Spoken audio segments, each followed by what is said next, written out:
તો વરસાદ બાદ હવે સુરતમાં વધતો રોગચાળો ચિંતા વધારી રહ્યો છે। અહીં સરકારી હોસ્પિટલ્સમાં અને તેમજ ખાનગી હોસ્પિટલ્સમાં ઓપીડીમાં વધારો થયો છે। ડેન્ગ્યુને કારણે વધુ એક મૃત્યુ સાથે આંકડો 9 પર પહોંચ્યો છે। સુરતમાં રોગચાળો વધી રહ્યો છે અને સાથે મૃત્યુઆંક પણ વધી રહ્યો છે। શહેરમાં 25 વર્ષના યુવાનનું ડેન્ગ્યુથી મોત થયું છે।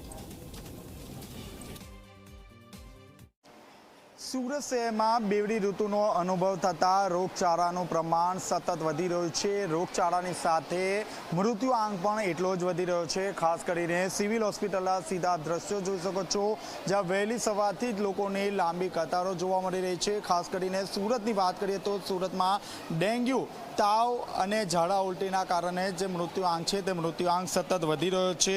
હાલની પરિસ્થિતિની જો વાત કરીએ તો 25 વર્ષીય આત્માભાઈને શનિવારે વોમિટિંગ થઈ હતી અને ત્યારબાદ તેને ખાનગી હોસ્પિટલમાં સારવાર માટે ખસેડવામાં આવ્યા હતા, પરંતુ સારવાર દરમિયાન જે આત્માભાઈ છે તેનું કરુણ મોત નીપજ્યું હતું। આત્માભાઈનો જે ખાનગી હોસ્પિટલમાં રિપોર્ટ કરાવવામાં આવ્યો હતો, જેમાં ડેન્ગ્યુ જે છે તે પોઝિટિવ આવ્યો હતો, જેને કારણે તેમની સારવાર ચાલી રહી હતી, પરંતુ સારવાર દરમિયાન જે રીતે તેમનું કરુણ મોત નીપજ્યું હતું ત્યારબાદ આરોગ્ય વિભાગની જે ટીમ છે તે ટીમ દોડતી થઈ છે। મહત્વની વાત છે કે આરોગ્ય વિભાગ દ્વારા જે આત્માભાઈ છે તેમના પરિવારજનો આ ઉપરાંત આસપાસના તમામ જે વિસ્તારો છે તેની સર્વેની કામગીરી હાથ ધરવામાં આવી રહી છે।